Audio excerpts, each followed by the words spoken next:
हाँ तो बच्चों, नेक्स्ट पैराग्राफ है तुम्हारा। माई आर्म्स वेयर फुल, मेरे हाथ भरे हुए थे। आई हैड नो रूम, मेरे पास कोई कमरा नहीं था। लेफ्ट अलोंग एनी मील, और फिर मुझे आगे कोई आवश्यकता भी नहीं थी। फॉर अनदर बास्केट, दूसरी टोकरी की। Balancing my basket and fans, अपनी टोकरी और पंखों का संतुलन बनाते हुए। ऑन माई लेफ्ट आर्म, अपने बाएं हाथ पर। I reached into my right coat pocket, मैंने अपना दाहिना हाथ कोट की जेब में डाला। And got a handful of change, और एक मुट्ठी सिक्के निकाले। परहैप्स 15 सेंट्स, शायद वो लगभग 15 सेंट थे। In all which I deposited in the basket, उन सबको मैंने उसकी टोकरी में डाल दिया।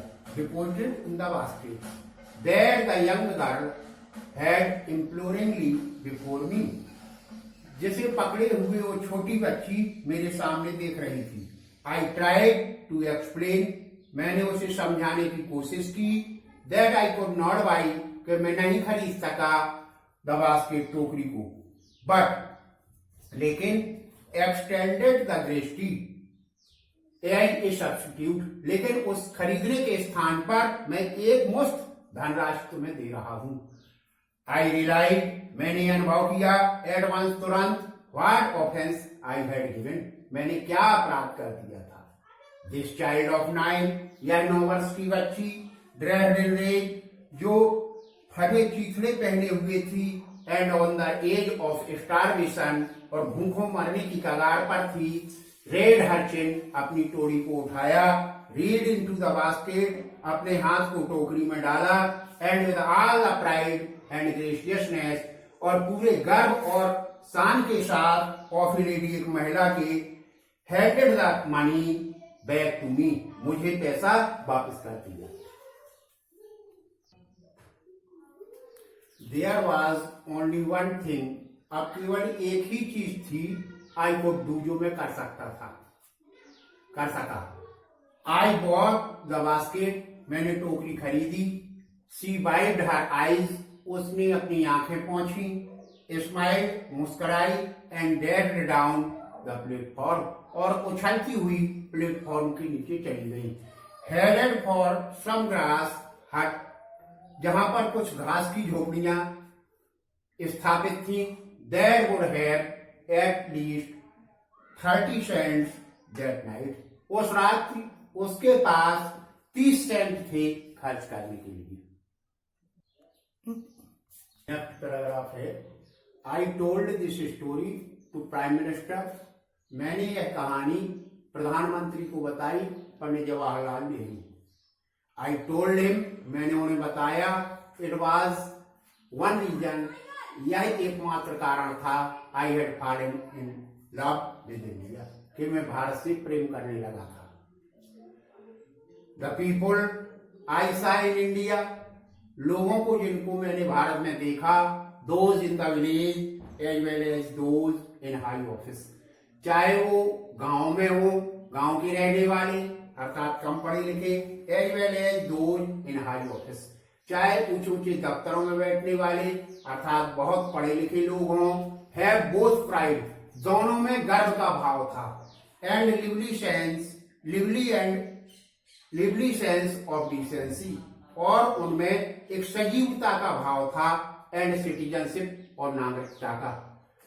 They also have a passion for independence, उनके अंदर आत्मनिर्भरता की भावना थी।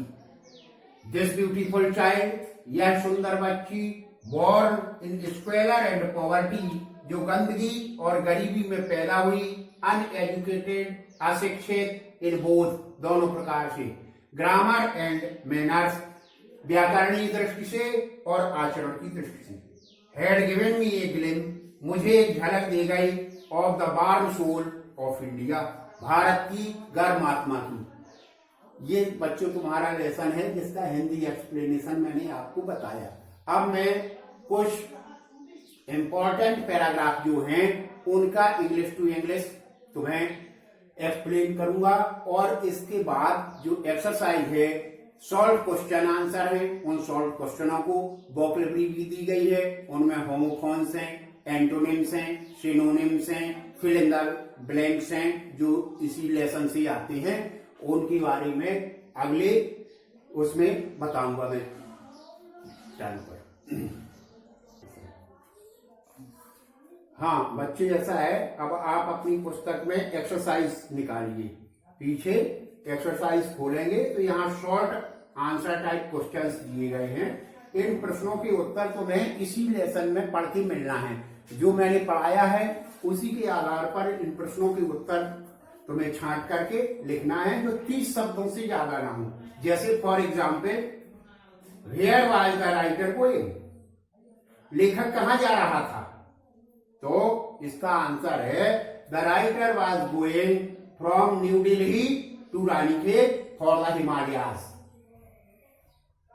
नेक्स्ट क्वेश्चन है, what did the writer do to get a feel of the pulse of the nation, लेखक ने राष्ट्र की नब्ज पहचानने की क्या कोशिश की।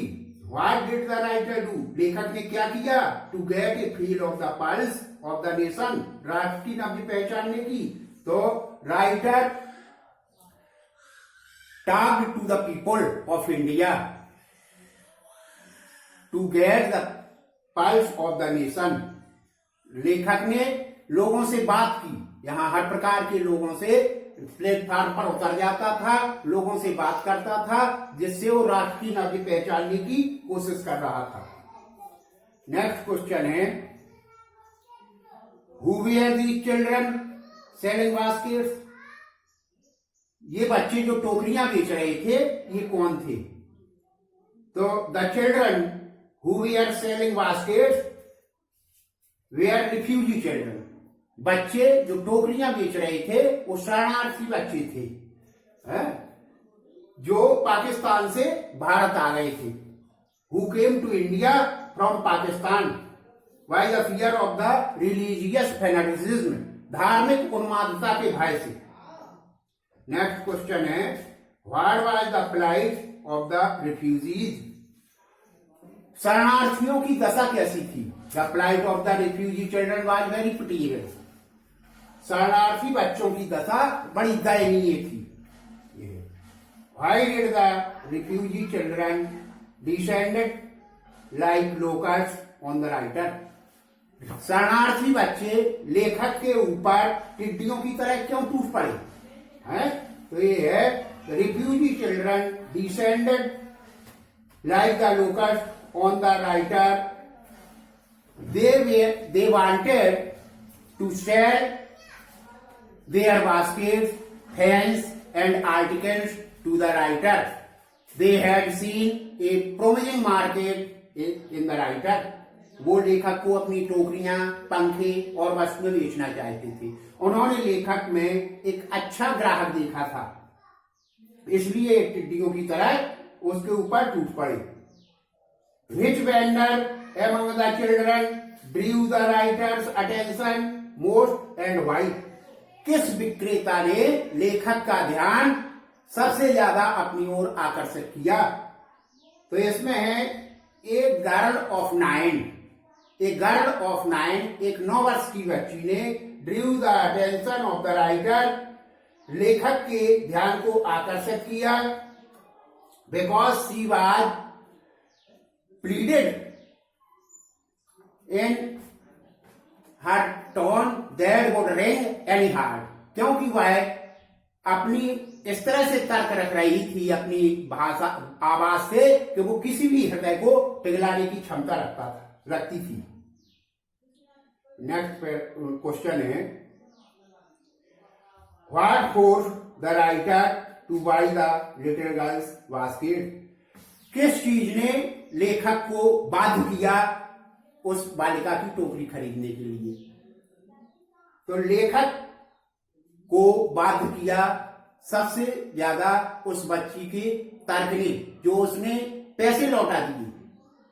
The 9 years girl returned writer's money and handed or she told the writer, if you want to help me, you could buy my articles.